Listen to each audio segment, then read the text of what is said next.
Realistic UFO sightings are a thing of legend, and today we have videos that are sure to astound. From incidents in Turkey to crop circles and some debris in North Carolina, and more, it's gonna be a doozy of a day, so let's just get into it. Strange luminous rods have been caught on camera in the skies over several South American countries in the past month. We have the video to show y'all now, so I'll let it play, and then we can break it down.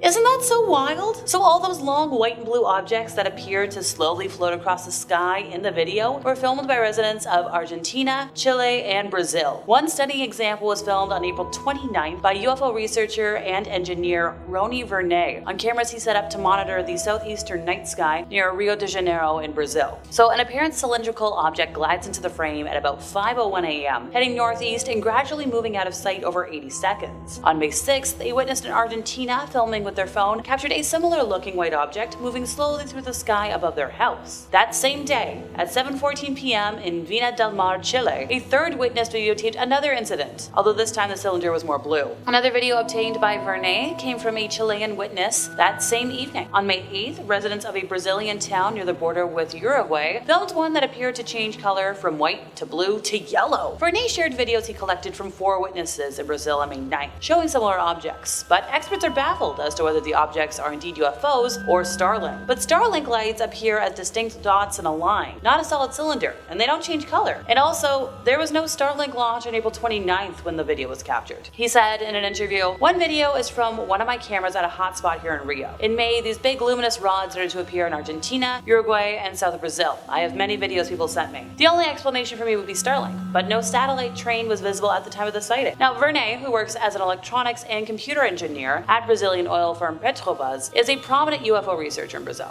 He's also the founder of UAPBrazil.com. There's no explanation for what he saw, but good to know that there's an expert on the case. This next case developed in the location of Kumburgaz, Turkey, between the years 2007, 2008, and 2009. And the footage we're about to show you was not only authenticated by the Turkish government, but was also analyzed and proven authentic by professionals at the Science and Technology Research Board of Turkey. Okay, before I ramble, let's let the clip roll.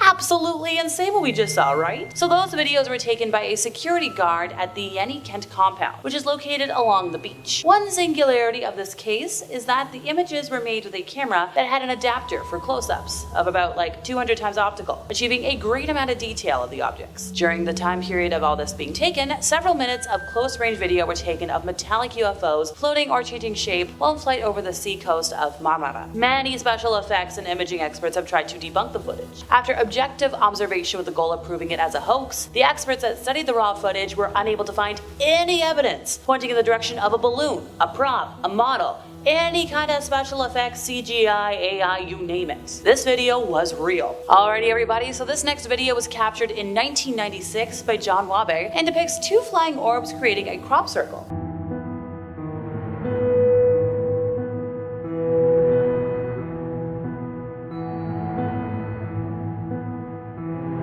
How did this video come to be in the eyes of the public? It's a heck of a story. It all began on the foggy morning of August 11th, 1996, when tantalizing phone messages were left for 2 researchers at the Barge Inn, a popular meeting place for lovers of crop circles. Now this tale is courtesy of Peter Sorensen, one of said researchers. Now the caller, who gave his name as one Jonathan Wiley, briefly described to Lee Winterson and to pub manager June Potts what he said happened to him at dawn that morning. Supposedly he had been camping at the ancient hill fort known as Oliver's Castle, about 10 miles away, and had seen some videos of balls of light flying around over the field below, after which he realized there was a crop circle in the field that wasn't there before the lights were there. He wanted to show his videos to experts so they could try and figure out together what was going on, so he and Peter arranged to meet up later that day. Before the meetup, Peter went to go check out the location of the supposed apparition to verify that it was, there, and once he was satisfied with that knowledge, he returned to the pub to wait for the meeting. But time went on, it got kinda late, and Peter was like, "Okay, guy's not coming. he's a hoax, and departed without meeting up with Jonathan. Unfortunately, he was actually wrong. It wasn't a joke. Jonathan did in fact show up about an hour after Peter had left. The young man passed his camera around to the people that were still there, and they viewed the very exciting footage being played back through the camera's viewfinder. Well, 3 days later, Peter was having lunch with a friend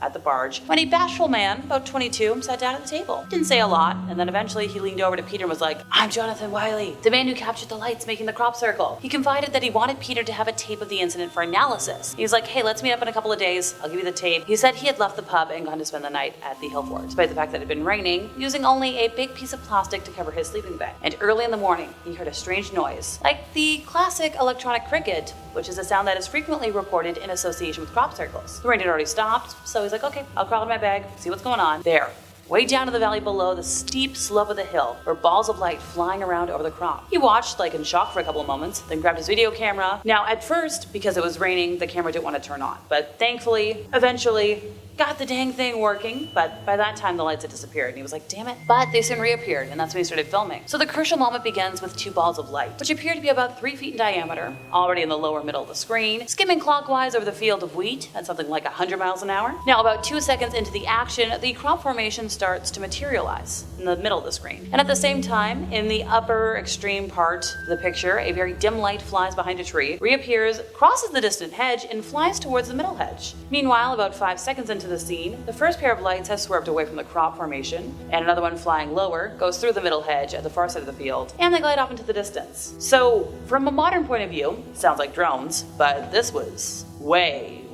before drones were even thought of. Any UFO that disrupts airport traffic automatically gets an extra credibility check in my book, and this next case is no exception. Here's another video for you to look at, folks.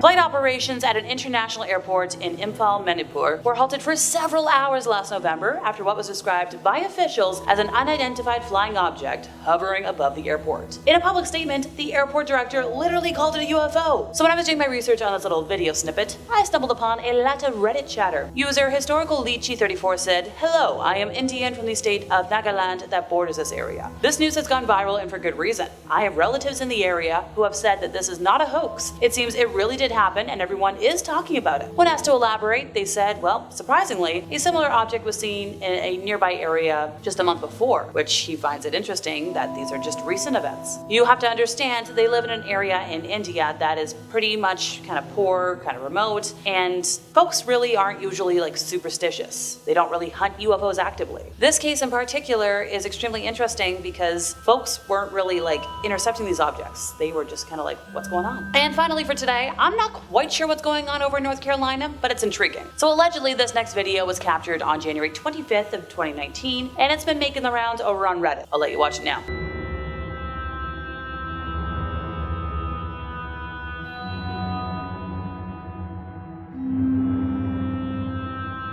So instead of an object going into a portal, this is one coming out of one, which makes for very interesting footage. The human who captured the video said yesterday while walking around outside, looking for birds to film and photograph, I noticed a strange flashing light in the sky, near an airplane. It was moving slowly in the sky, a little slower than the planes flying around. I could see the random flashing coming from the object for about 10 seconds, and I tried to film it with my camera. They specified which lenses they were using, trying to grab a few frames of the object, and at first they were like, I didn't think I got it. But when they got inside, checked the footage, they were blown away by what they saw. They have no idea what this is. This is in rural North Carolina, just outside of Greensboro. And they were like, hey folks, enjoy this. Let me know what you think it is. Sorry pal, I'm voting for UFO of the unknown kind. But hey, let me know in the comments if any of you folks at home have a better idea. And that's it for me once again, folks. I've been Alexa, your resident ookie spooky girly. See y'all next time, you lovely spooky people.